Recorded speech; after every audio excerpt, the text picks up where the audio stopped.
نحمده ونصلي على رسوله الكريم أما بعد فأعوذ بالله من الشيطان الرجيم بسم الله الرحمن الرحيم كل نفس ذائقة الموت صدق اللہ العظیم۔ محترم صدر جلسہ اور میرے دینی بھائیوں، آج کے اس دینی جلسے میں میری تقریر کا موضوع ہے موت کی یاد۔ ابھی میں نے آپ حضرات کے سامنے ایک آیت کریمہ تلاوت کی ہے جس کا ترجمہ یہ ہے ہر جاندار کو موت کا منع چکنا ہے۔ اسی آیت سے معلوم ہوا ہے کہ ہر جاندار کو موت ضرور آئے گی، موت سے کوئی نہیں بچتا، موت ہر ایک کے پاس آتی ہے، کبھی دبے پاؤں آتی ہے تو کبھی اعلان کر کے آتی ہے۔ موت کا کڑوا گودا ہر ایک کو پینا پڑتا ہے۔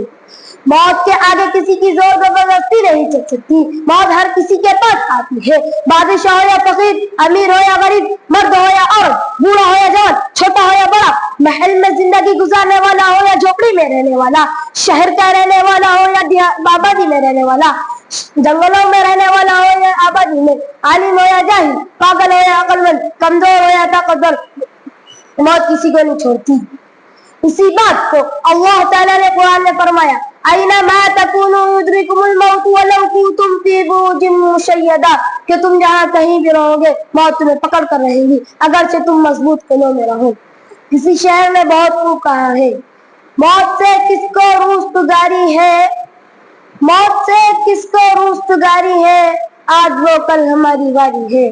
محترم حضرات، جس طرح موت کا آنا یقیناً اور ضروری ہے، اسی طرح موت کا وقت بھی مقرر اور متعین ہے کہ ایسی بھی مخلوق کی نہ موت وقت سے پہلے آئے گی نہ وقت کے بعد۔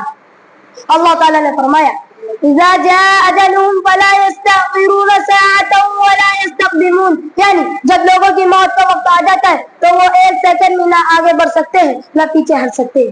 محترم حاضرین جلسہ، جب ساری دنیا کی طرح ہم کو بھی ایک دن مرنا ہے اور اس دنیا کو چھوڑنا ہے اور ہر انسان کو ہماری بھی موت کا وقت مقرر ہے، تو ہم چاہے کہ دنیا کی چیزوں میں اور اس کی محفلوں میں دل نہ لگے، کیونکہ یہ رنگین سر پہ ایک دھوکہ ہے، اس کے دھوکے میں نہ آنے والے حقیقت نہ عقل مند اور سمجھدار ہے۔ وہ موت کو ہمیشہ یاد رکھتے ہیں، وہ عیش و عشرت نہیں کرتے ہیں۔ جو دنیا کی محفلوں میں کھو گئے ان سے بڑھ کر کوئی نادان اور نہ سمجھدار نہیں ہے۔ اللہ تعالیٰ ہم سب کو موت سے پہلے موت کی تیاری کرنے کی توفیق عطا فرمائے، آمین۔ آخری میں ایک شعر میں ایک دن مرنا ہے آخر موت ہے، ایک دن مرنا ہے آخر موت ہے، کر لے جو کرنا ہے آخر موت ہے، وما علینا الا البلاغ۔